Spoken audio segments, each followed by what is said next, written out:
मैं कह रहा हूं निश्चित रूप से आने वाले 10 सालों के अंदर हम इस समुदाय का भविष्य बदल सकते हैं, एक स्वाभिमानी कौम बना सकते हैं। लेकिन हमारी जो ऊर्जा है, हमारी जो ताकत है, हमारा जो समय है और हमारा जो मस्तिष्क के अंदर जो ताकत है, वो अनावश्यक कार्यों से बचाना होगा। हमारी शक्ति, हमारी ताकत, हमारा समय कहां बर्बाद हो रहा है, हमारा पैसा कहां बर्बाद हो रहा है, ये हमको कहना समझना होगा। मैं ये कह सकता हूं कि हम इस देश के मालिक हैं।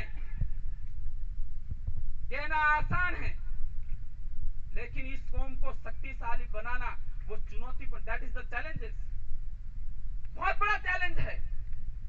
हम हमारी शक्ति कहां खर्च कर रहे हैं? डीजे के पीछे। Am I right? क्या मैं सही हूं?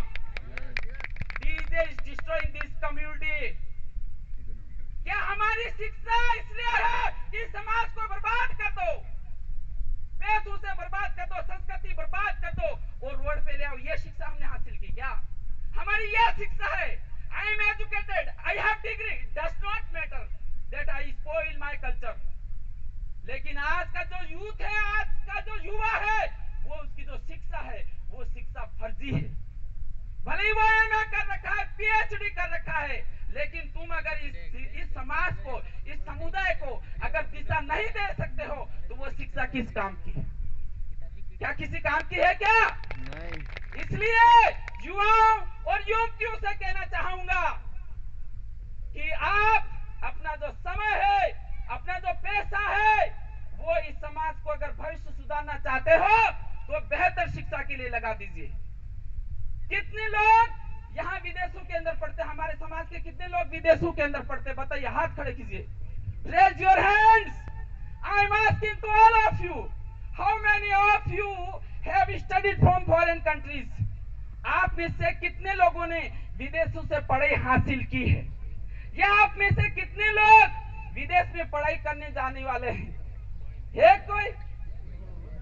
आज से कई सालों पहले जयपाल मुंडा, डॉक्टर भीमराव अंबेडकर विदेशों में पढ़ाई हासिल करके इस देश को दिशा दे दी।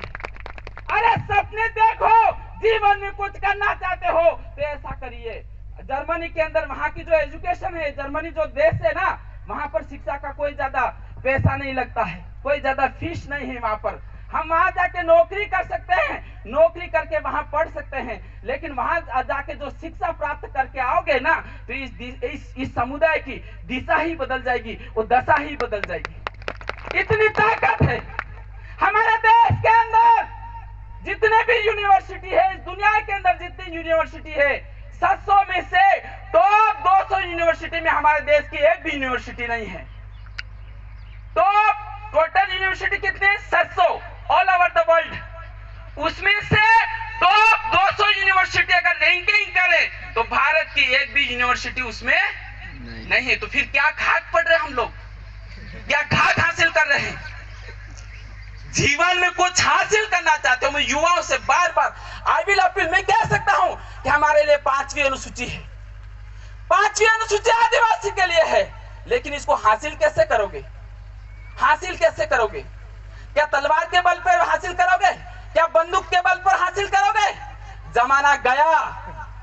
अगर हासिल कर सकते हो तो ये संविधान और शिक्षा है, और इसी के बदौलत हम हमारी ताकत को हासिल कर सकते हैं, 5वीं अनुसूची को हासिल कर सकते हैं। हम लोग कौन है? अब मैं बात करता हूं, हम लोग कौन है? What is our identity? Who we are? हम कौन लोग हैं?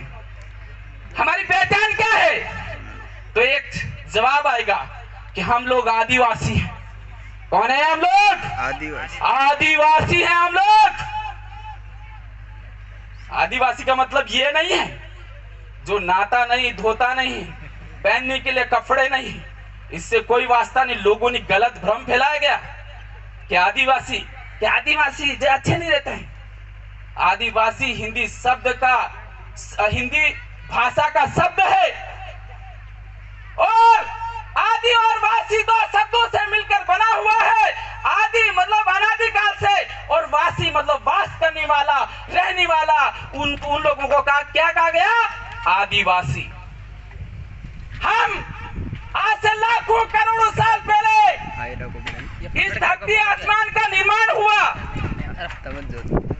और उस समय हमारे एरिया के, हमारे इस इलाके के अंदर अगर मानव का, मनुष्य का मनकानु जो पहलू 20 जो पड़ियों थो वो हमारा पूर्वज का था।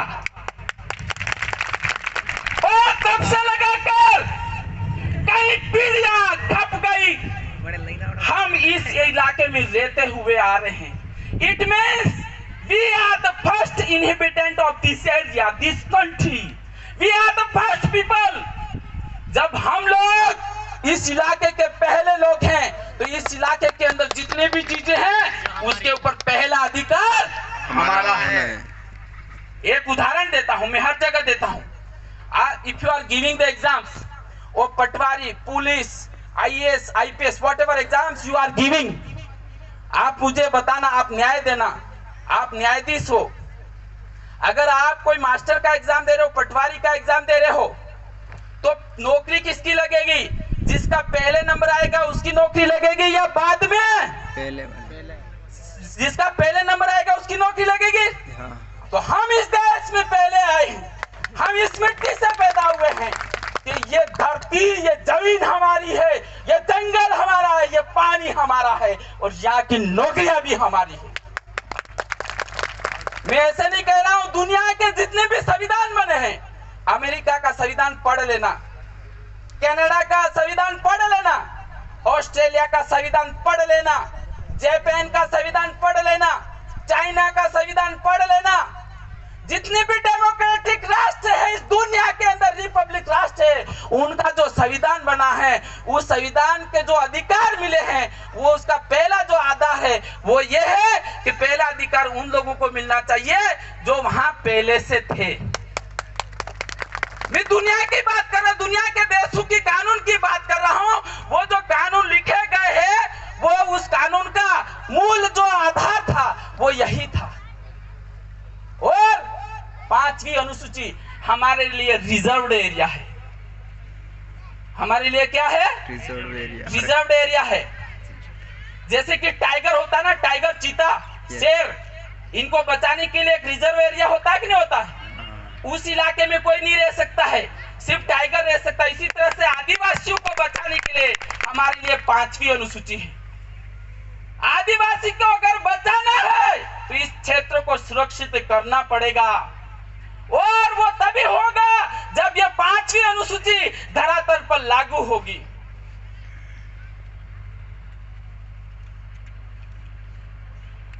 पांचवी अनुसूची जिस दिन धरातल पर लागू हो जाएगी, निश्चित रूप से ये समाज बच जाएगा।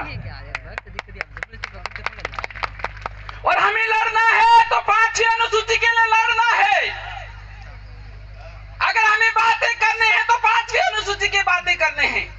अगर हमारे पास ज्ञान है, असली ज्ञान है, तो वो 5वीं अनुसूची है। There is a lots of knowledge of the 5th schedule। हमारी जो आज हालत हुए वो इसलिए हुए कि 5वीं अनुसूची को आज तक लागू नहीं किया गया।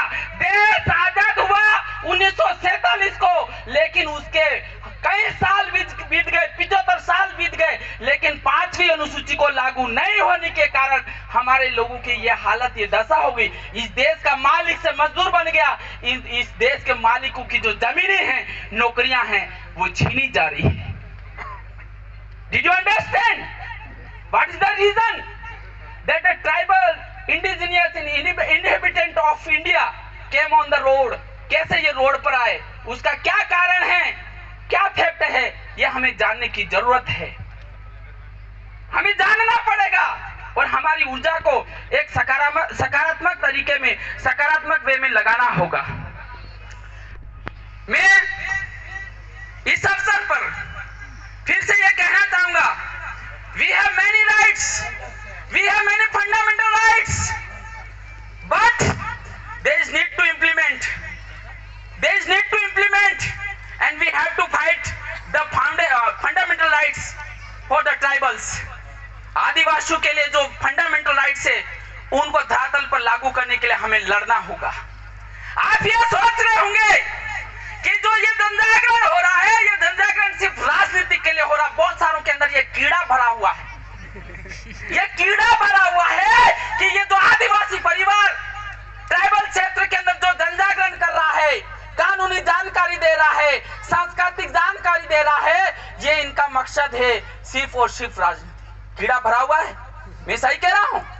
लेकिन उनको यह पता नहीं है कि ये जब समाज साथ में बैठेगा, साथ में चर्चा करेगा, तो ये समाज धंधा भी करेगा। और धंधा करेगा तो कई युवाओं को सब रोजगार मिलेगा।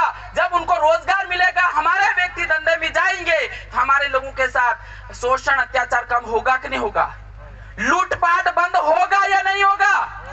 होगा, क्योंकि अभी तक हमारे कॉलेज नहीं है, अभी तक हमारे यूनिवर्सिटी नहीं है। ध्यान दे, कांति भाई पहुंच चुके हैं, हमारी यूनिवर्सिटी नहीं है, हमारे अस्पताल ने खुद के आदिवासियों के अस्पताल नहीं बड़े बड़े है क्या? इस एरिया में हम करोड़ों की संख्या में हैं, लेकिन हमारा खुद का कुछ भी नहीं अभी तक, न तो फैक्ट्रियां हैं, कुछ भी नहीं, क्योंकि हम बिखरे हुए हैं। और हम ये सोचते हैं कि हमारे पास पैसा नहीं है।